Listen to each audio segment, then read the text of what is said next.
it's Mrs. M from your Detroit Public Library with another fabulous fairy tale.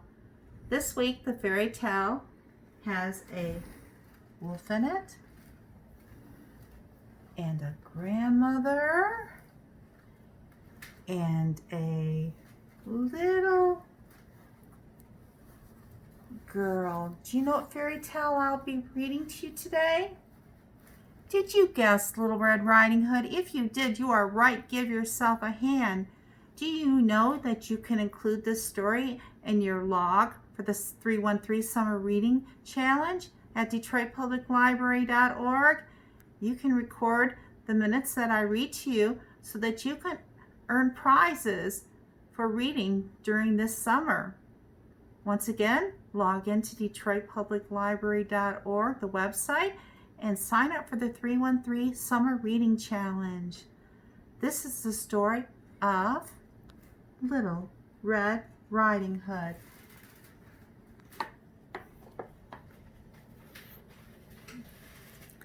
I've downloaded this book on my Hoopla page.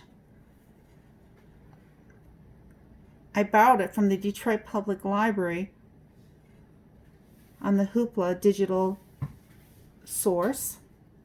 Little Red Riding Hood. And this story is written by Kaylee M. Lee. And today, to help tell the stories, I have some finger puppets for you.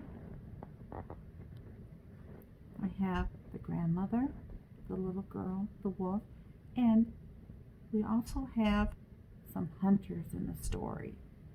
This is the story of Little Red Riding Hood.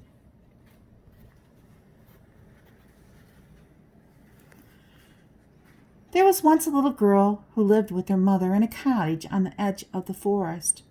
Her grandmother made her a lovely red hood that the girl loved so much she wore it all the time.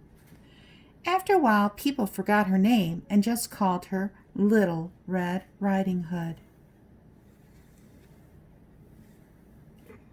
When the grandmother fell ill, Little Red Riding Hood's mother packed a basket filled with delicious treats and sent her daughter to deliver it. Little Red Riding Hood's grandmother lived in a cottage in the forest. Before she left, Little Red's mother warned her not to talk to strangers along the way.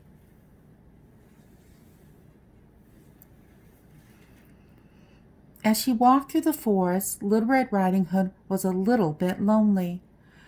I wish I had someone to talk to, she thought. Almost as soon as the thought crossed her mind, a wolf appeared in a clearing. Little Red was so happy to see anyone that she forgot her mother's warning.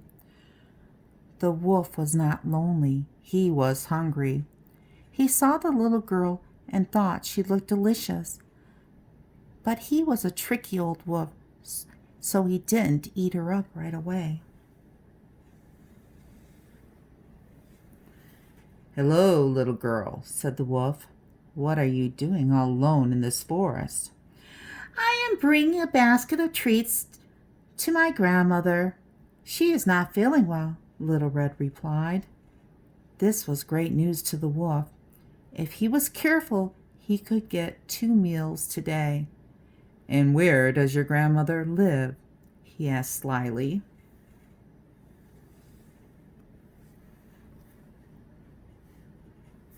Not knowing that a wolf is the absolute last person anyone should talk to, Little Red Riding Hood chattered on and on about her grandmother's house and where it was and how she would always knock on the door and her grandmother would just tell her to come in. Little Red talked and talked. She talked so much she didn't notice when the wolf disappeared off into the forest. While the wolf raced to her grandmother's house, Little Red Riding Hood stopped along the way to pick a few flowers. They were very pretty, and she thought they might help her grandmother feel better. When the wolf arrived at the little cottage, he knocked on the door and used his sweetest voice to call out, Oh, Grandmother, it's Little Red Riding Hood. I brought you a basket of delicious treats. Grandmother replied from inside the house. The door is unlocked. Come in, my dear. Come on in. When the wolf rushed inside, he found Grandmother lying in bed, and he gobbled her up in one bite. Then he put on Grandmother's extra cap and her glasses and climbed into her bed. In a few minutes, Little Red Riding Hood came to the cottage. She knocked at the door and called out, "Oh, Grandmother, it's Little Red Riding Hood. I brought you a basket of delicious treats." And the wolf, trying very much to sound like an old lady, replied, "The door is unlocked. Come on in, my dear." Little Red Riding Hood walked slowly over to her grandmother's bed.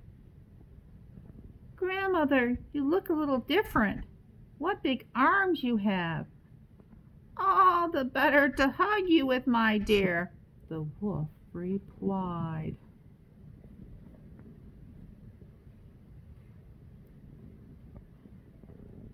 "But Grandmother, what big eyes you have."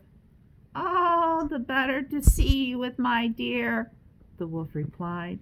"Grandmother, what big ears you have." "All the better to hear you with, my dear," the wolf replied. "Oh, Grandmother, what big teeth you have." "All the better to eat you up," the wolf snarled. And with that, the wolf jumped out of bed and chased Little Red Riding Hood around the room. The little girl screamed as loud as she could, and two hunters who were nearby rushed to the cottage. They saw the wolf chasing her and killed it. Little Red Riding Hood told them that she thought the wolf had eaten her grandmother. Carefully they cut the wolf open and found Grandmother inside, safe and sound.